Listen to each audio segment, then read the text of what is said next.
Well, the president made a new offer to Democrats over the weekend, an effort to seek an end to the government shutdown. Meanwhile, another Central American caravan headed for our southern border. Trace Gallagher has more on both those unfolding stories. Trace? Hi, Tucker. Now that Democrats have dismissed President Trump's compromise plan, the president is labeling House Speaker Nancy Pelosi a radical, saying that she is irrational. So on day 31, the partial government shutdown is no closer to ending, and the president's attempt at gaining support on the left may have caused a bit of anxiety on the right. Mr. Trump offered to temporarily extend protections for DACA recipients, those who were brought to the country illegally as children, but now conservatives are accusing the president of embracing amnesty. The president shot back that his offer was temporary, not permanent, quoting here, "No, amnesty is not part of my offer. Amnesty will be used only on a much bigger deal, whether on immigration or something else." And now some GOP senators want to get the president's proposal on the Senate floor. Not that it has the 60 votes necessary to pass, but as a way to get debate rolling. Meantime, as thousands of Central American migrants continue their trek toward Tijuana with hopes of getting into the U.S., thousands of other migrants are taking Mexico up on its offer of asylum. Mexico says almost 3,700 people have now registered for temporary status. And following a series of cartel attacks on Mexican police, the U.S. government has now issued a security alert for Juarez, Mexico. That is just across the Rio Grande from El Paso. U.S. government personnel are now being told to avoid all police and law enforcement agencies in and around the city of Juarez. Tucker.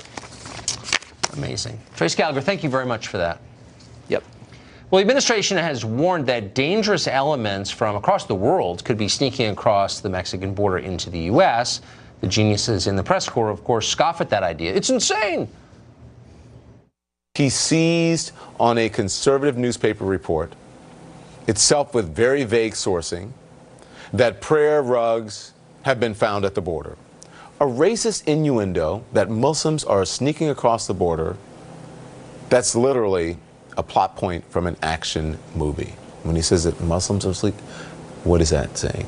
Oh, terrorists. So let the record reflect, Don Lemon does not believe it. Don Lemon also tells us that Islam is a race.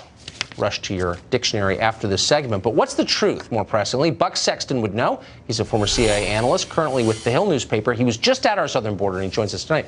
Buck, Don Lemon doesn't buy this at all. Is it true, though, despite his skepticism, that dangerous people could be coming across? When I was right at the Tijuana, Tijuana-San Diego border, I saw a room full of Bangladeshis who had just been taken into custody in the last 24 hours. So I would want to explain to them that apparently there are no Muslims sleeping. Did you feel guilty when you saw that? No. You feel like I'm a bad person for seeing this. Maybe I should take Don Lemon's advice and forget I ever saw it. Well, it's fascinating because it shows you just how widespread, how far-reaching the problem really is now of exploiting loopholes in the system. By the way, they all showed up, Tucker, claiming asylum. So they show up at our southern border, they turn themselves in at the border, but they know that they're now entering this process where they'll say they have a credible fear. Bangladeshis have a credible fear. Indians have a credible fear. Pakistanis, among many other people, by the way. They have Chinese nationals who are showing up doing this same thing, spending tens of thousands of dollars because they know that once they get processed and let free, they'll be in the interior of the United States, and they're going to have to wait 2 to 5 years probably for the backlog of cases. And no judge at that point is going to let them go. And there are other scams and schemes that if you go to the border, you see that just aren't being reported on. So it sounds like if you just saw this standing there in San Ysidro in the Mexican border, it's not hidden information. So if you were a producer for like a 10 p.m. cable show on CNN, you could have got that information yourself as well, right? Yeah, it's more fun to just call Trump and everybody who wants border security a racist. One other just really quick, is Islam a race? No, it's not. But the left likes to conflate the two. They think of Islam as a non-white religious tradition. That's how they usually, even though there are people who are a Muslim faith who are as white as right. Lawrence of Arabia never existed. Yeah, I mean, there's a whole bunch of ways we can go on this. But also note that when you're at the border, there's no question, and I saw the border fence in action, working. And when you speak to Border Patrol, including people who like Trump and people who don't like Trump on Border Patrol, they'll tell you the numbers speak for themselves. You're talking about a night. And by the way, I took this photo the day we were there, the first day. This was 4 actually Mexican illegals crossing the fence. It was a double-layer fence. We caught them I didn't catch them. I was just observing as a journalist. But Border Patrol caught them as they finally making landfall here on the U.S. side. But people were saying, well, see, this shows you that the fence doesn't work. And I said, no, they were caught within 30 seconds of crossing because of the sensors and the barriers and the fence. But it just goes to show you how widespread the problem is still at the border. When you can be there for a few hours, you are very likely to see illegal crossings happen. By the way, they had previous criminal records, which is the only reason that they didn't just turn themselves in and say, I want asylum. We had other people show up with a kid that, by the way, they may have either rented or recycled, which is now a tactic they use as well, where they pass children to people who don't actually, they're not family members, but people will rent their children into this process to make money and say, this is my child, because then they know they get special treatment when they claim asylum. So there's a lot of ways that people are gaming the system. But if you have a previous criminal record, the asylum thing's not going to work. So that's why they try to sneak over illegally. So if Gavin Newsom, the governor of California, promises you free health care, like, why wouldn't you do that?